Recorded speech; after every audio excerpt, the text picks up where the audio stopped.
My fiancée rolled her eyes. Wow, she said, voice dripping with condescension. So jealous over a few emojis?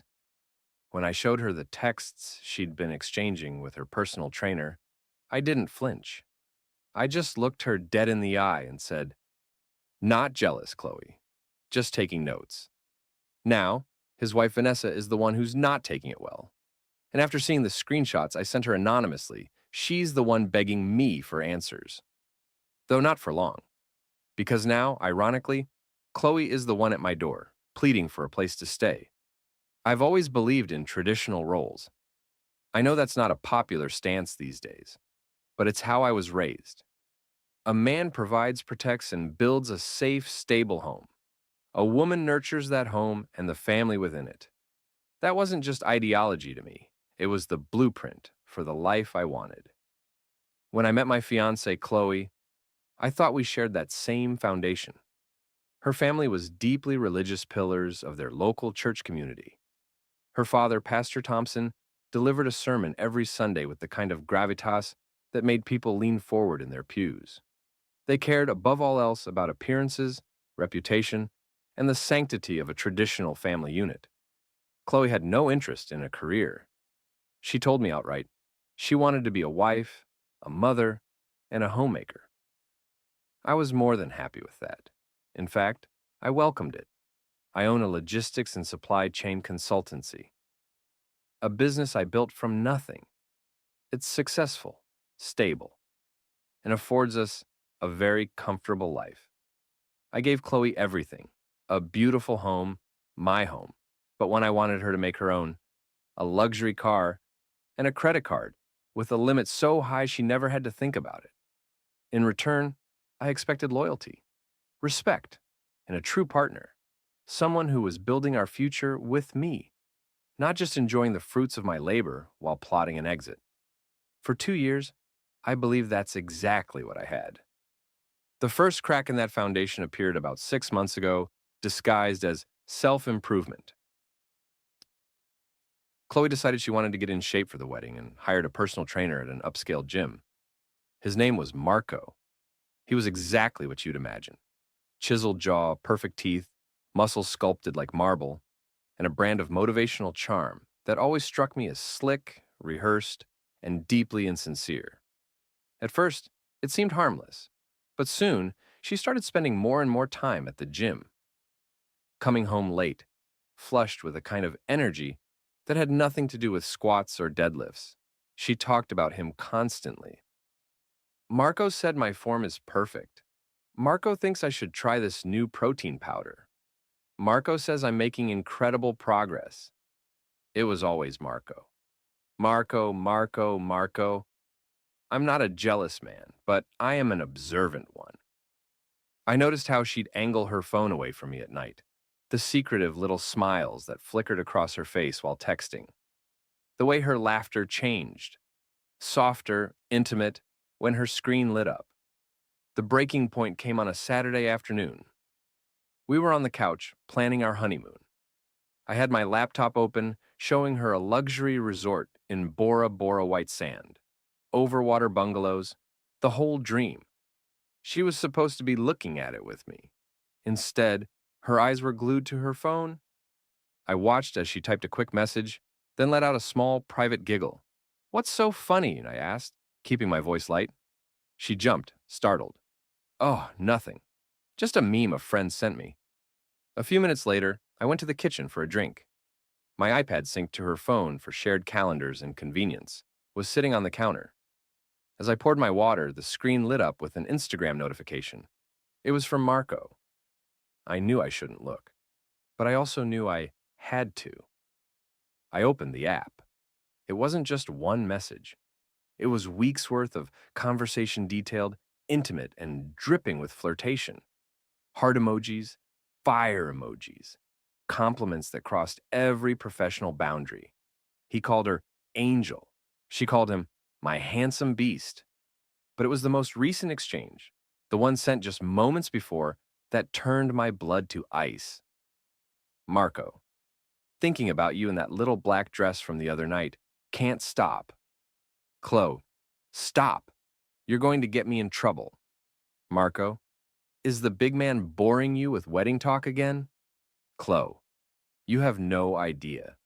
At least the honeymoon will be nice. Maybe you can come visit me there. Marco, just say the word, Angel. I'll be on the next flight. I stood in my kitchen, gripping the cool marble countertop like it was the only thing keeping me from collapsing. This wasn't just flirting. This was a full-blown emotional affair, carefully cultivated, deeply disrespectful, and brazenly planned.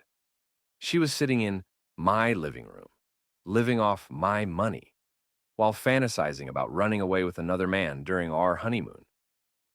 I walked back to the couch and sat down, my face a mask of calm. I waited. 10 minutes later, her phone buzzed again. She smiled as she read the message. I leaned over, voice steady. Is that Marco? Her face went pale. What? No. Why would you even ask that? I picked up the iPad from the coffee table, opened the message thread, and turned the screen toward her. Because of this, I said. She stared at it, mouth opening and closing like a fish. Panic flared in her eyes, then, almost instantly, twisted into indignation. The classic move of the guilty, attack the accuser. She rolled her eyes and let out an exasperated sigh. Wow. So, you're going through my private messages now? I can't believe this. Are you seriously this jealous over a few stupid emojis?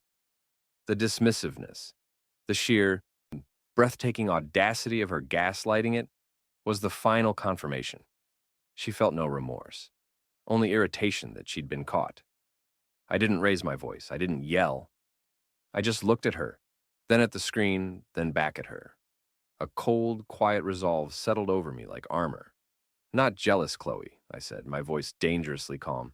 Just taking notes. She scoffed. Whatever. You're being a psycho. She grabbed her purse and stormed out, slamming the door behind her. She thought she was punishing me, leaving me alone to stew in my so-called jealousy.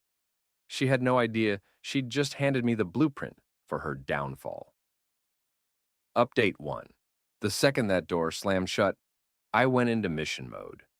Chloe's fatal mistake was believing her own narrative, that I was a simple, predictable man who could be managed with a little manufactured drama and eye-rolling.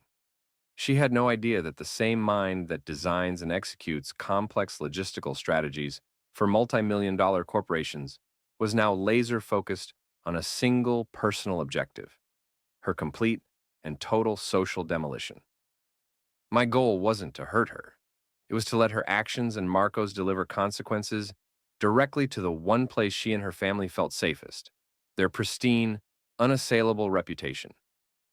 First, I needed to understand my real enemy, not Chloe, but Marco.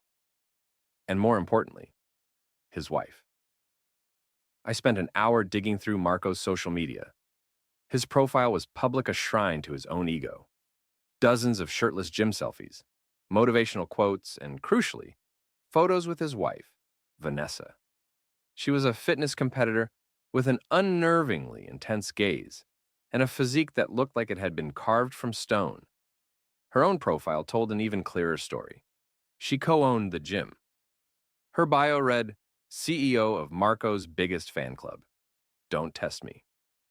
Her posts were filled with declarations about loyalty, couple goals, and thinly veiled warnings to other women to stay away from her husband. Chloe had once described her to me as a possessive, crazy psycho. Perfect. I created a new, anonymous Instagram account blank profile picture, generic username. Then, I crafted my opening move. I couldn't just dump the screenshots on her. That would be too crude. She might dismiss it as a prank or fake. No, I needed to bait the hook. Make her ask for the proof. I needed her to become an active participant in her husband's unraveling. I sent her a single message. I'm so sorry to bother you, but I think you deserve to know the truth about what your husband does with his female clients. I hit send and waited. Less than 5 minutes later, she replied, Vanessa, who is this? What are you talking about? Me. I'm a member at your gym. I've seen things, heard things. He's not respectful of your marriage. Vanessa. Give me a name or I'm blocking you. Me, Chloe Thompson. Your husband calls her his angel. He's planning to meet her during her honeymoon. The three dots appeared, disappeared, appeared again.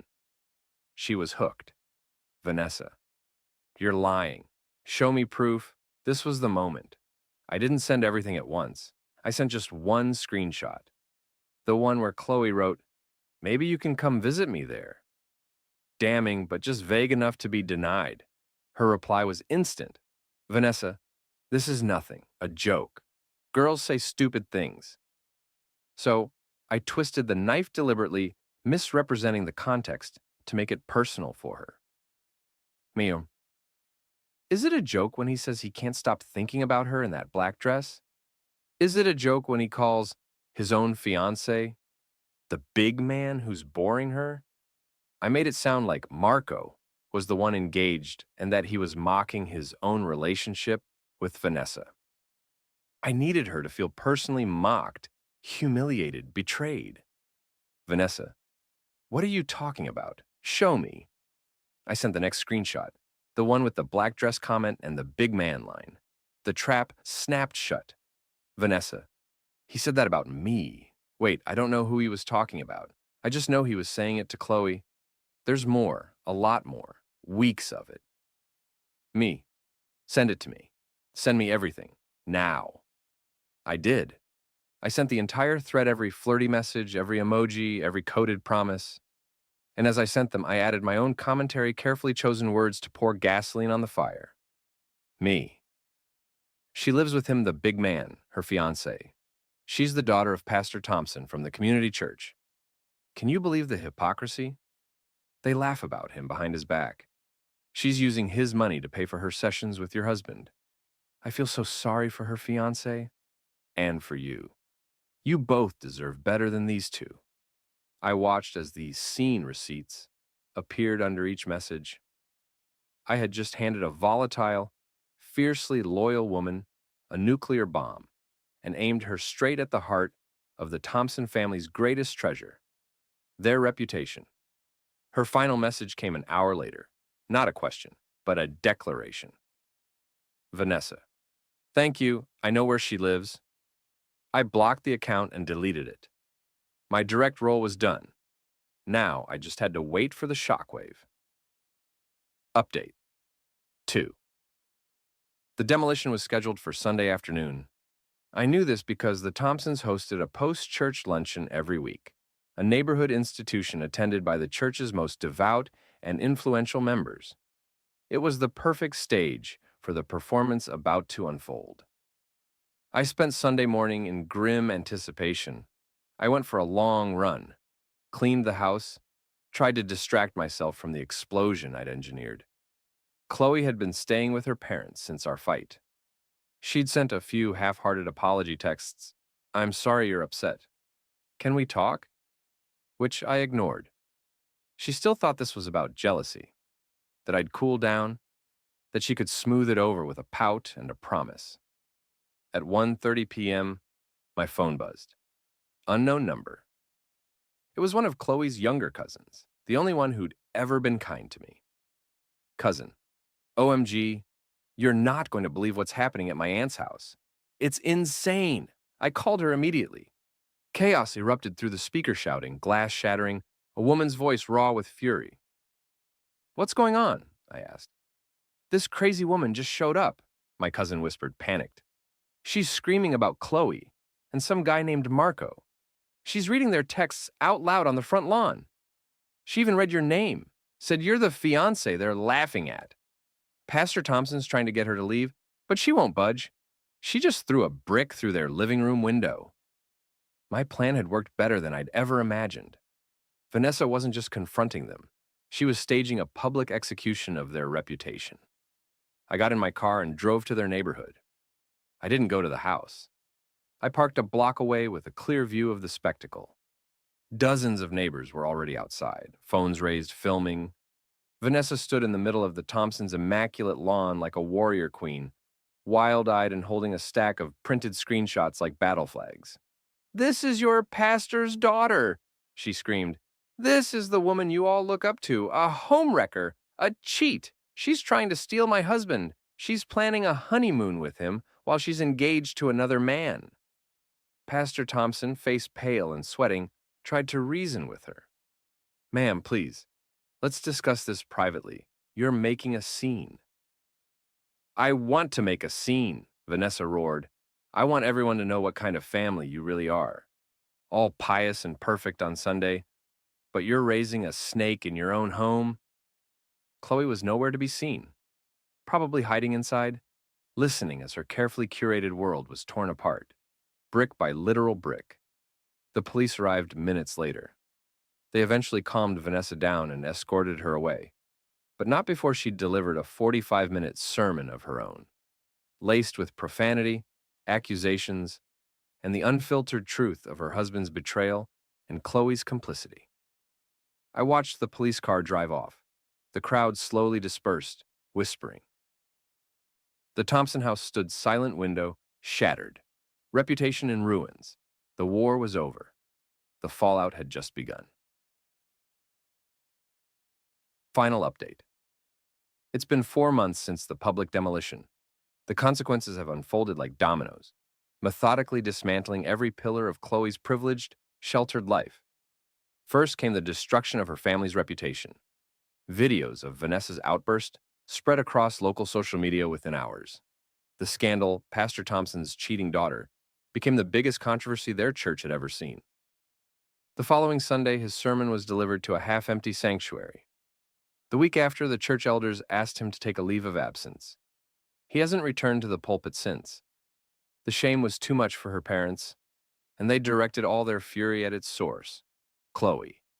According to her cousin, my reluctant but reliable informant, the week after the incident was a living hell for her. Her father, who'd never raised his voice to her, told her she'd ruined their family. Her mother, whose entire identity was wrapped up in her church status, said she couldn't even look at her. They gave her an ultimatum: 1 week to find somewhere else to live. They were cutting her off completely. They were ashamed of her and wanted her out of their lives until she could learn to live like a proper Christian woman. For the first time in her life, Chloe was truly on her own, and she had no idea how to survive. No job, no savings, no real-world skills. She called her bridesmaids, her so-called best friends. They all made excuses. No one wanted to be linked to the scandal. No one wanted Vanessa showing up at their door, now that she was in the middle of a messy, public divorce from Marco. Chloe ran out of options, ran out of money. Last I heard, she'd been living out of her car for days, showering at the gym, surviving on fast food. Then, last night, the inevitable happened. At around 10 p.m., my doorbell rang. I checked the security camera. It was her. She looked thin, exhausted, hollowed out. The confident, entitled Chloe was gone, replaced by a ghost. I opened the door. She stood there silent for a long moment. Then, voice cracking, "Mark, can I please come in?" "No," I said. She started to cry real desperate sobs. "Please," she begged. "I have nowhere to go. My parents kicked me out. My friends won't talk to me. I have no money. I'll get a job. I'll pay you back. I'll do anything. I need a place to stay." I looked at the woman who'd rolled her eyes at my pain, who'd called me jealous and psycho for uncovering her betrayal, who'd been willing to torch our future for a cheap thrill with a gym bro. "That sounds like a stressful situation for you, Chloe," I said, my voice flat, empty of warmth. I let the words hang, echoing her own dismissiveness back at her.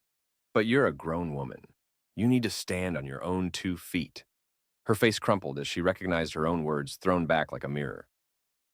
"Tell your parents to figure it out," I added, my voice hardening, "or Marco, or any of the friends who thought your little game was so funny. But don't bring your problems to my door. It's not my responsibility." I closed the door on her sobbing, leaving her alone on my porch, standing in the wreckage of the life she'd so carelessly set on fire. My revenge was never about jealousy. It was about accountability, and I had simply taken notes and delivered the final grade. You're watching Reddit Confessions.